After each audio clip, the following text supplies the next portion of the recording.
Mana turagushimiye kuri Imana, kubaho kwacu niwe tubikesha, kuryama tugasinzira niwe tubikesha, gusinzira tugakanguka niwe tubikesha, aho dutuye niwe tubikesha. Ntabwo duhari kubera imiryango, ntabwo tuhatuye kubera amafaranga, ntabwo tuhatuye kubera inshuti dufite zikomeye, aho turi ni ukubera wowe. Turabigushimiye. Dukundire rero muri uyu mwanya utwemerere. Wigeze uganira na Mose ubwo wari umutumye muri Egiputa. Mose atangira kukubaza ngo bizagenda bite ko ntazi kuvuga. Ari kuganira nawe, uramubwira ngo ni wowe uteza uburagi kandi ni wowe utanga kuvuga. Mubwira ijambo rikomeye, uramubwira ngo uzajya ubana n'akanwa ke, umwigisha ibyo avuga. Nicaye hano nka Pastor Xavier, ariko sinabona igihaza imitima y'aba bantu bari mu bihugu bitandukanye, bafite ubuzima butandukanye, bamwe banezerewe abandi bari kurira. Ntago nabona ibibahaza. Bamwe bafite ibyo kurya ariko batabirya kubera uburwayi. Bamwe bafite ibyo batarwaye bakeneye ibyo kurya ariko batabirya kubera ubukene, kubera impamvu zitandukanye. Aba bantu ntago nabona ikibahaza, nta n'icyo mfite, ariko uko biri kose uri Yesu, uko biri kose uri umunyamaboko, uko biri kose uri umunyembaraga, uko biri kose ijambo ryawe rizasohora. Nkundira unkoreshe, ndakwemereye. Koresha ubwenge bwanjye, koresha ibitekerezo byanjye, koresha akanwa kanjye, kugira ngo aba bantu bari mu mpande zitandukanye baruhuke, abarwayi bakire, ababoshye babohorwe, abafite umubabaro urangire mu izina rya Yesu. Ababa mu buzima bwapfuye babuvemo, bakira ubuzima buzima. Ukorane nanjye, uhereke marayika abe mu ruhande rwanjye, ushinzwe ivugabutumwa abe mu ruhande rwanjye. Mwuka wera aherekeze iri jambo, kuko niko ijambo ryawe ryambwiye. Uratubwira ngo mwuka wera naza azenda ku bya data abitumenyeshe, kandi ubwira abigishwa urababwira ngo mwuka wera azatsinda ab'isi, abemeza iby'ibyaha byabo.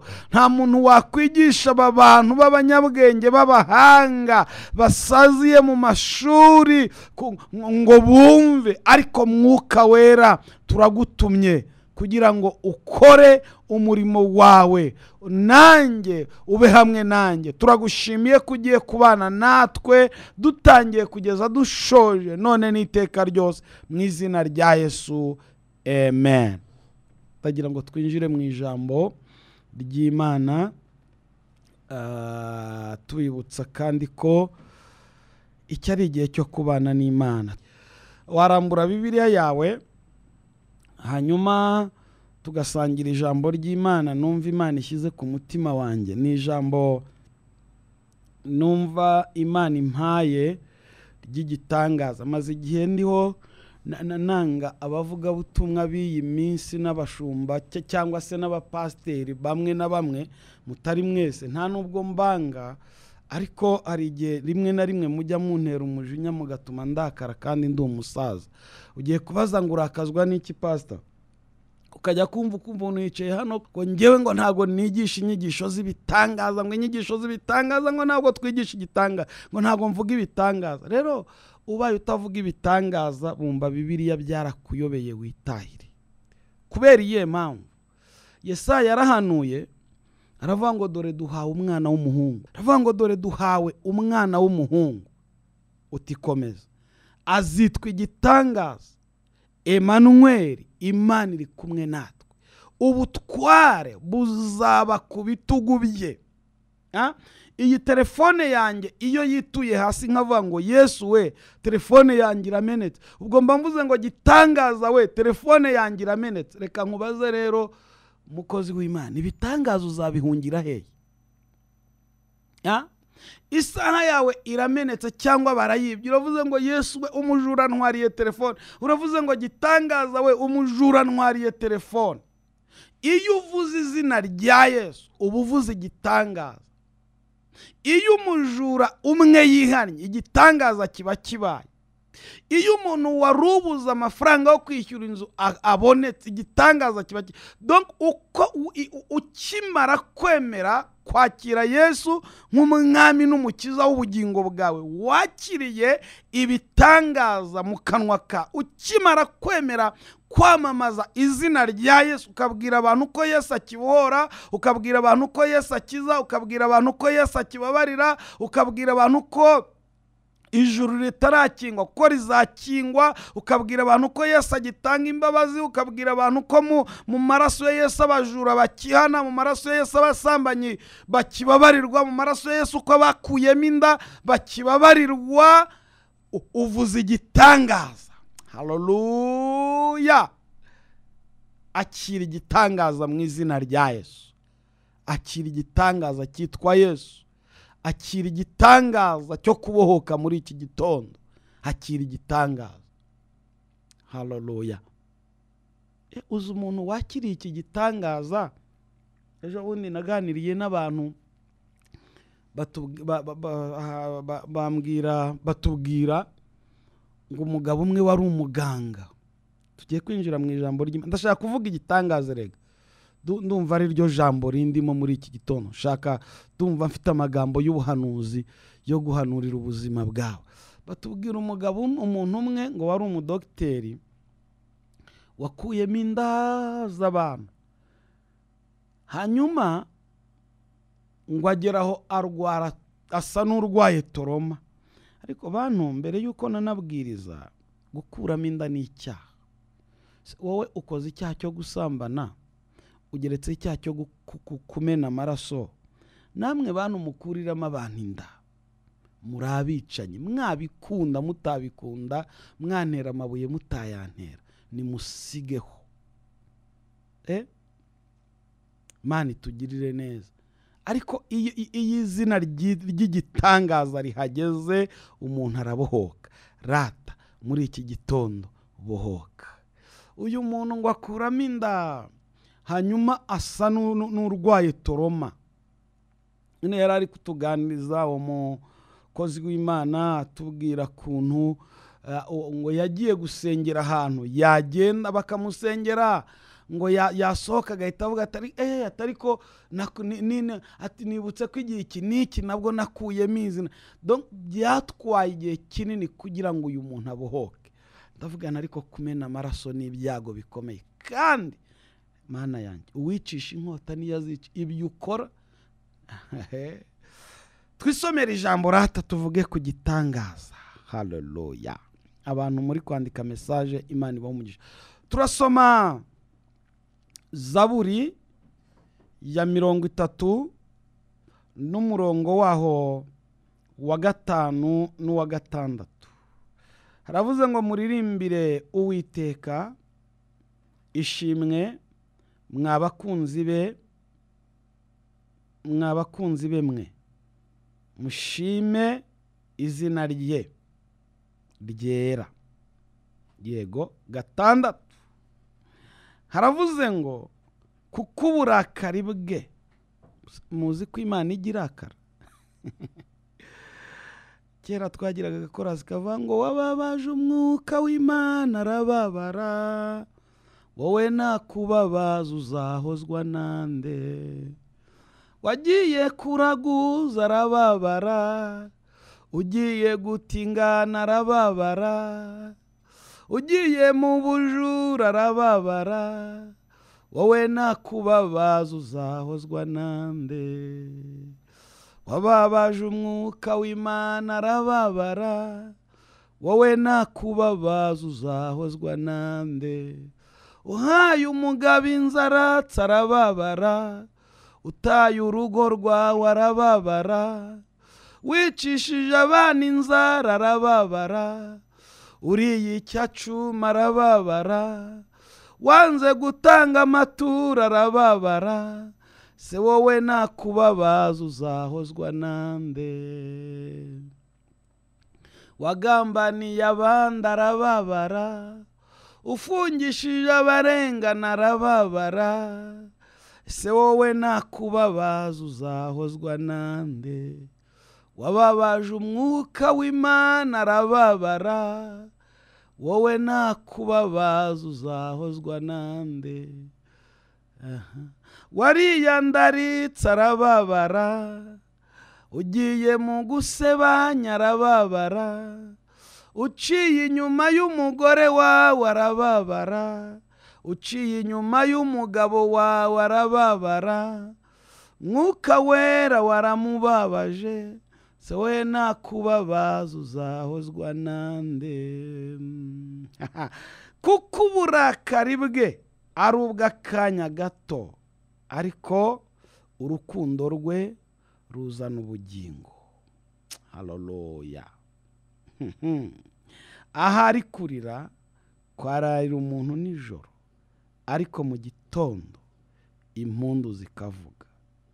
Mureke dusubiremo aha hantu. Haravuze ngo 6 ni Zaburi ya 30 umurongo wa 6 wa 5 wa 6. Reka dusubiremo wa 6. Haravuze ngo kuko uburakari bwe Imana igirakara, kuko uburakari bwe ari ubw'akanya gato. Imana ishimwe. Ariko urukundo rwe ruzana ubugingo. Ahari kurira kwararira umuntu nijoro, ariko mu gitondo impundu zikavuga. Ninde utarirase? Biterwa n'ikikuriza rata. Uyu ni Dawidi wavuze aya magambo. Ya magambo yanjemo kuva ejo, ndayasengera ndwana nayo kuyahindura, numva mwuka wera ari kumata ngo nyavuge. Mu gitondo ndimo nza nirukanse Bibiliya ngo ndebe ko nahindurira ijambo, biranga. Uyu ni Dawidi wavuze aya magambo. Dawidi tuzi amateka ye. Bibiliya ivuga ko Imana yamutoranyije ari mu ntama. Reka nkubwire, nta kintu na kimwe kizabuza umugambi w'Imana gusohora ku buzima bwawe. Abakuroga bakuroge, abakurwanya bakurwanye, abakugambanira bagambane, inama baziraremo, barare mu mahoteli bagukorera inama, barare ku ma WhatsApp na Facebook bagukorera inama, bakugambanire ngo ugirirwe nabi. Ariko ndagira ngo nguhumurize, umugambi Icy'Imana yateguye ku buzima bwawe kizasohora. Haleluya. Bazaterana bakurwanye, baguharabike, bagusebye, bakwita amazina, bazaterana bakurwanye mu kazi. Ariko iyakwicaje muri ako kazi niba kigafitemo inyungu, nukuri kw'Imana abakurwanya bazakavamo ugasigaremo.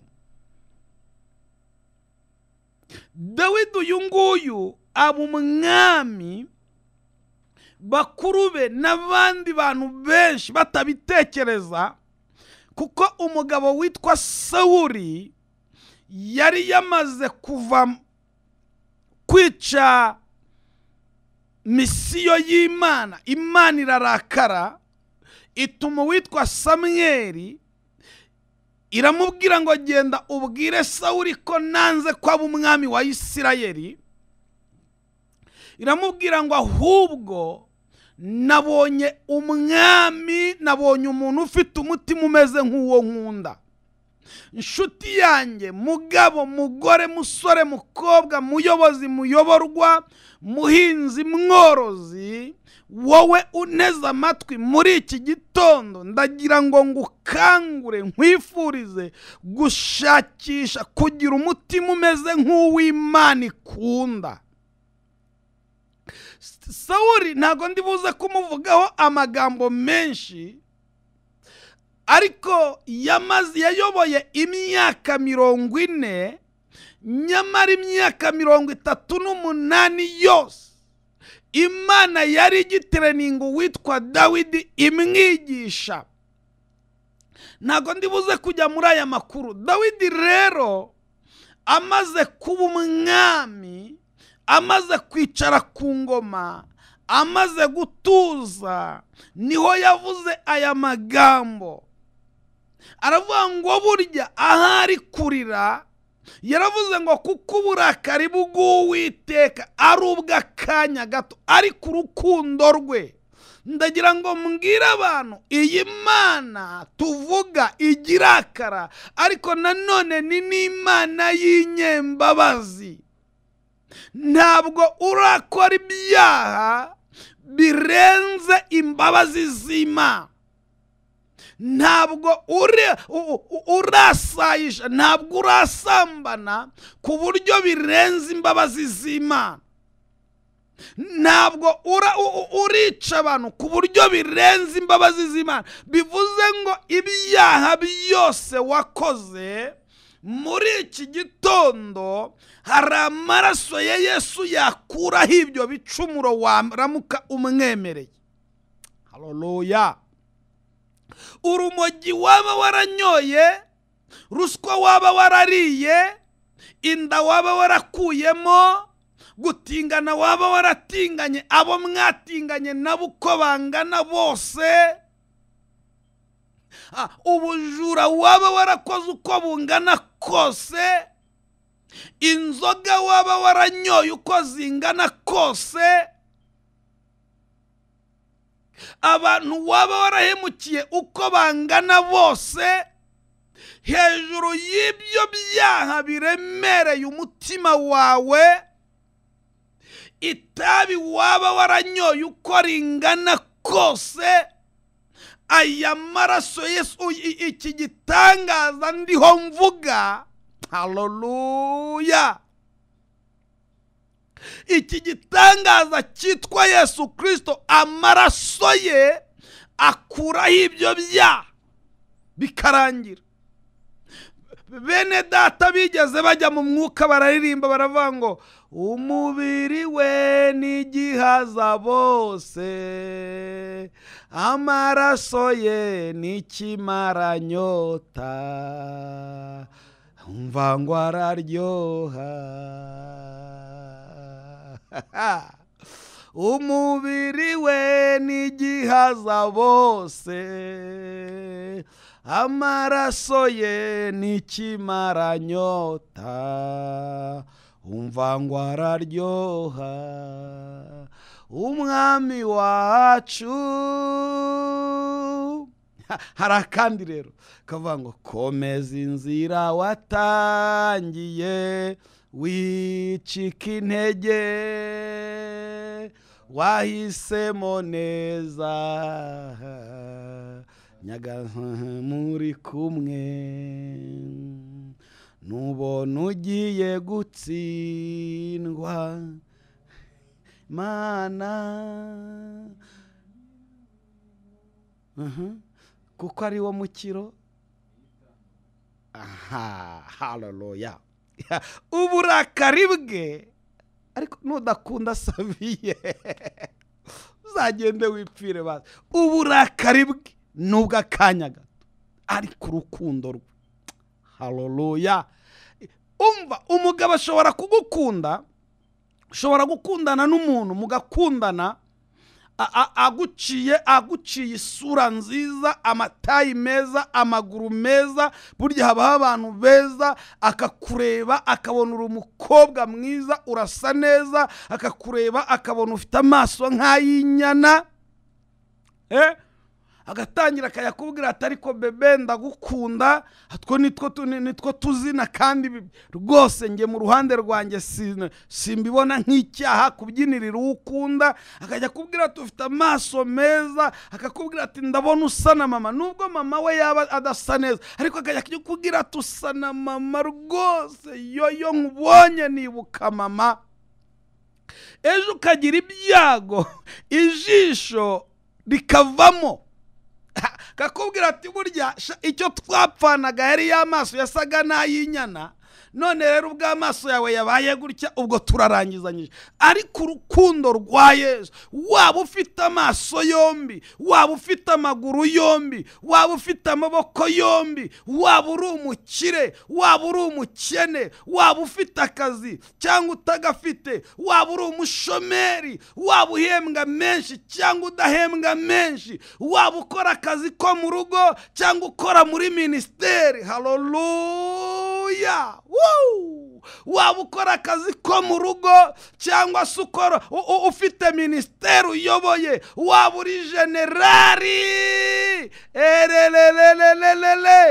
nikota yabone sikinima, haleluya. Urwo rukundo rugera ku muntu wese. Birashoboka kunyumva uri mu bitaro ubabaye, birashoboka kunyumva uri mu rugo abana buraye, wenda birashoboka ukibaza ngo ese nanjye urwo rukundo rwangeraho. Yego, urukundo rwe ruzana ubugingo, urukundo rwe ruzana ubukire. Yesu niwe udukunda atarobanura. Hari igihe ukundana n'umuntu mukabana ufite amafaranga, mukabana uri mu kazi, uyu muhungu akagukunda kenda gupfa, akazajya akubwira ngo ho kukwanga napfejo. Ariko rero umbwiye ngo uzapfejo dukundana, ntago nakundana n'intumbi kabisa. Umbwiye uti rwose ndagukunda, wenda ho kukwanga nakubwira ni rero genda wipfire, nzakundana n'abazima, nta gahunda mfitanye n'aba. Ukajya kumva ngo narashize, oya, nakureka pe. Ariko reka twikomereza ijambo ry'Imana.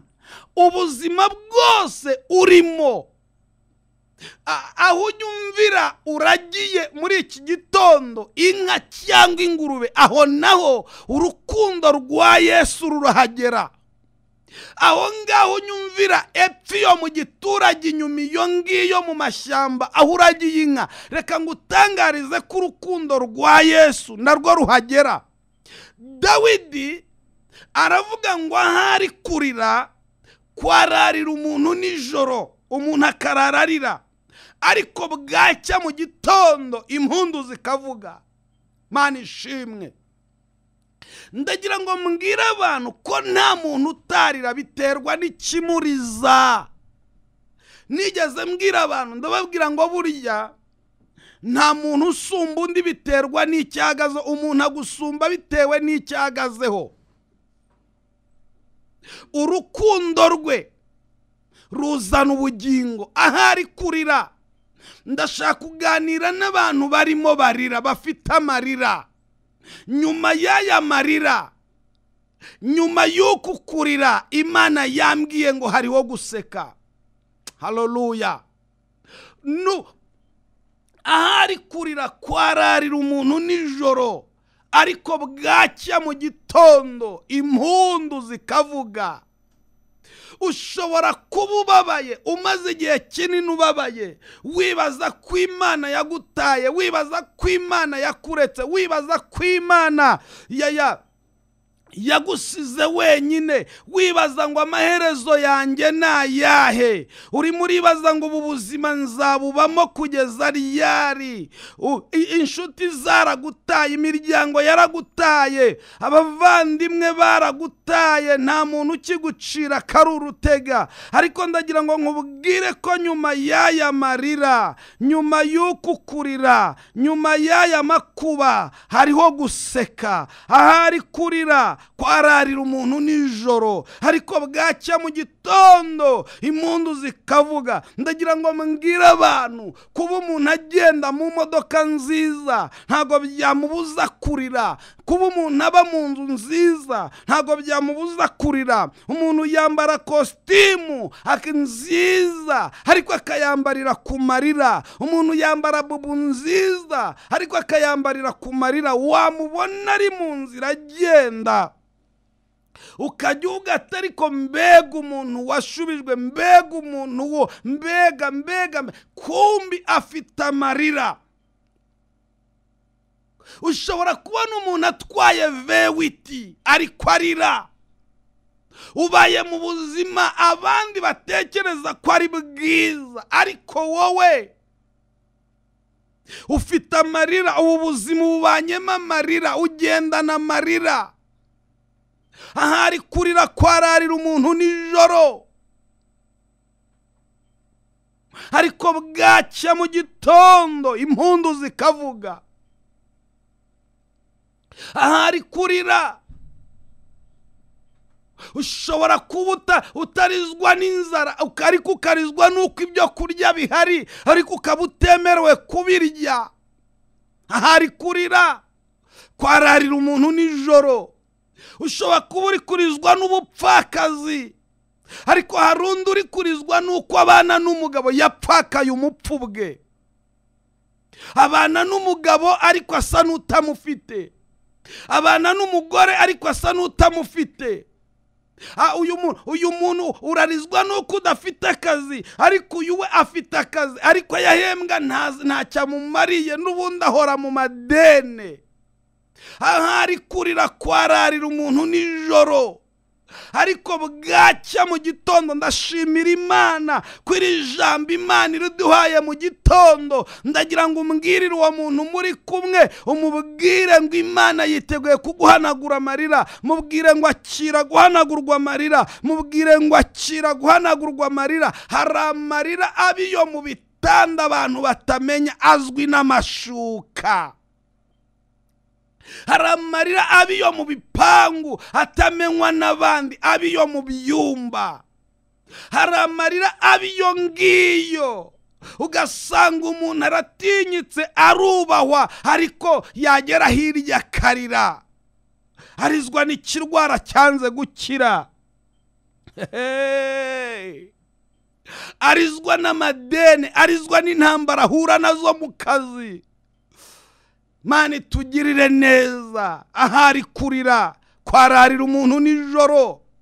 Umuntu ashobora gutura mu Bufaransa ariko akarira. Ndagira ngo nkubwire ko gutura i Burayi bidakuraho amarira. Ndagira ngo nkubwire ko gutura mu Bwongereza bidakuraho amarira. Ndagira ngo nkubwire ko gutura muri Europe bidakuraho amarira. Ndagira ngo nkubwire ko kugira indege bidakuraho amarira. Ndagira ngo nkubwire ko kuba ufite konti ibyibushye bidakuraho amarira. Igikuraho amarira ni uguhura na Yesu. Igikuraho amarira ni uguhura n'Imana. Muri iki gitondo Imana ihure nawe, uhure n'Imana, ubuzima bwawe buhinduke. Haleluya. Ahari kurira kwararira umuntu nijoro. Umva nkubwire inshuti yanjye, wowe umaze iminsi urira, wowe umaze igihurira, wowe ufite amarira, urizwa n'uko ubukwe bwawe bwapfuye, urizwa n'uko ihene zawe zashize zipfa, urizwa n'uko uhingana n'abandi bakeza, wowe ukarumbya. Ufite amarira wabanaga nayo, ufite amarira wagendanaga udashaka ko abantu bamenya, ufite amarira ubana nayo. Yewe unyumva muri iki gitondo mu ntara zitandukanye, yewe unyumva mu bihugu bitandukanye, yewe uteze amatwi radiyo Umucyo. Yewe unyumva, yewe uza kunkurikirana kuri iyi channel yacu yitwa Umurage w'Abera TV. Hari Yesu ukuraho amarira, hari Yesu uvanaho amarira. Ngiye gusenga. Hari Yesu uhanagura amarira. Ayo marira umugabo wawe ntiyayahoza, kuko nubwo mubana mu gitanda afitaye arira adashobora kukubwira, kuko azi kuri umunyantege nke. Aramutse aje kubwira ko ku kazi bamubwiye ngo ntuzagaruke, arabizi ko utasinzira. arabizi. arabizi ko akubwiye ko kuri konte nta kintu kiri, arabizi ko urwo rugo induru zavuga. Afite amarira nubwo ubona muryamanye, nubwo ubona muri kumwe, nubwo ubona mwicaranye, nubwo ubona mubana, nubwo ubona uwo mugore muri kumwe, afite amarira adashobora kukubwira. Yewe wa musore we, nubwo ubona uteretana n'uwo mukobwa mugaseka mureba n'akana ko mujisha, ariko afite amarira. Amarira ahari kurira kwararira umuntu nijoro, ariko mu gitondo ndagira ngo nkubwire kubwo buzima urimo utazabuhoramo.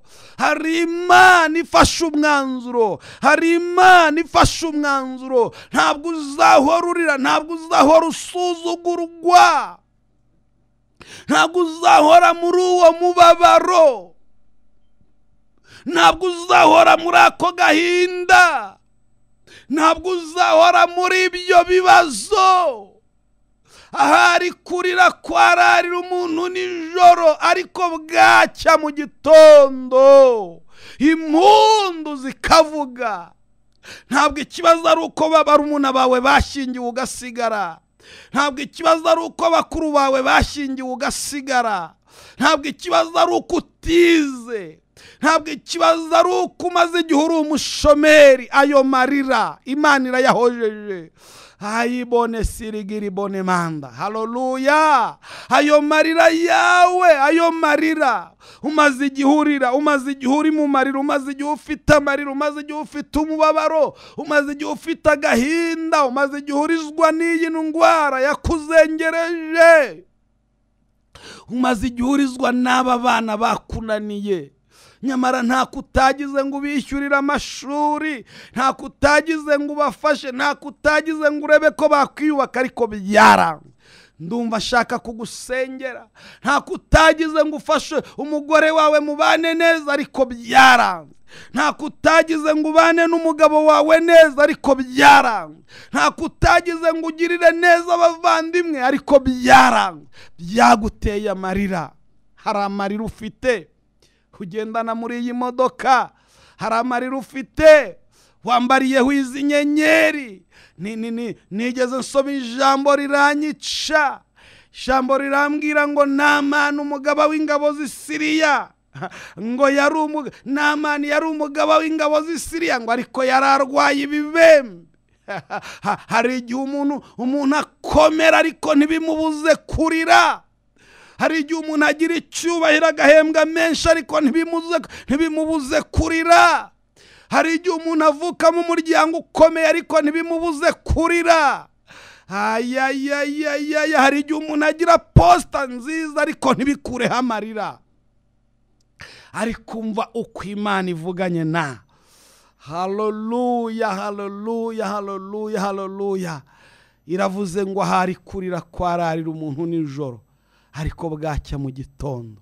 Bukeye mu gitondo, vuga ngo burakeye. Hari umwijima ukuweho, hari ijoro rikuwe ku buzima bwawe, hari amarira Imana ihanaguye. Ayo marira uri kurira n'aya nyuma, ugiye kurira amarira y'umunezero. Ugiye guhagarara ushima Imana, ugiye guhagarara ubwira abantu ngo umugabo wanjye yaragarutse, ugiye guhagarara ubwira abantu ngo umugore wanjye yaragarutse, ugiye guhagarara ubwira abantu ngo umugabo wanjye yarakijijwe, ugiye kubwira abantu ngo zanduru zabaga mu rugo rwanjye ntizikihaba. Ugiye guhagarara ushima Imana. Haleluya. Wari warazengerejwe n'inyatsi, iyo nyatsi Imana yikuye ku buzima bwa. Igihe cyo gushima Imana, igihe cy'amashimwe ku buzima bwawe. Nkuzaniye inkuru nziza ivuga ngo ayo marira yawe, ayo marira Imana irayarangije. Ndagira ngo dusenge. Hari kurira kwararira umuntu nijoro, hari kube maisire. Haleluya. Nyamara mu gitondo ndagira ngo nsoza, niba uri kumwe n'umuntu, nanjye ndabibwira Yemi arimo arabyumva, umubwire ngo ugiye gutungura abantu. Reka mbabwire mw'abantu mwe, Imana igitungurana, Imana igitungurana, Imana igitungurana. Ijwi ndaryumvise. Ugiye gutungura abantu, ugiye gutungura abantu, ugiye guhagarara ushima Imana, ugiye guhagarara uvuga imirimo y'Imana, ugiye guhagarara uvuge gukomera kw'Imana, kuko abantu bari bakuzi ufite amarira, ariko ugiye guhagarara ubwira abantu ko amarira yarangiye. Reka dusenge. Mana yacu, Mana nziza, iri ni ijambo ryawe wampaye, mvuze ibyo wambwiye, sinongereye kandi singabanyije. Ndagushimiye. Haleluya. Trevere de sai. Hoza abana amarira, kiza abantu indwara, kura abantu umubabaro, kura abantu agahinda, kura ibi byababazaga abantu, imigambi y'abadayimoni kurweho, abari barwaye ubakiza, bari bafite ibibazo birangira, bari bafite intambara zirangire. Buri muntu wese yakira ubutabazi buturutse kuri we. Ni wowe duhungiraho. Aba bantu baguhungiye, abagabo n'abagore, abasore n'abakobwa baguhungiyeho. Haleluya. Reka imirimo yawe igaragare, kandi iki cyumweru, uyu munsi utandukane n'indi minsi. Nakira amashimwe abantu batanga amaturo yuko bakiriye imirimo yawe, yuko bazahagarare bashime ko warambuye ibiganza, ibyari bibarwanyaga bigakurwa, ko utanze guhozwa amarira, kutanze guseka. Dukuje inzingo n'indi migozi byose byari byaraboshye abantu bawe, mu izina rya Yesu. Amen.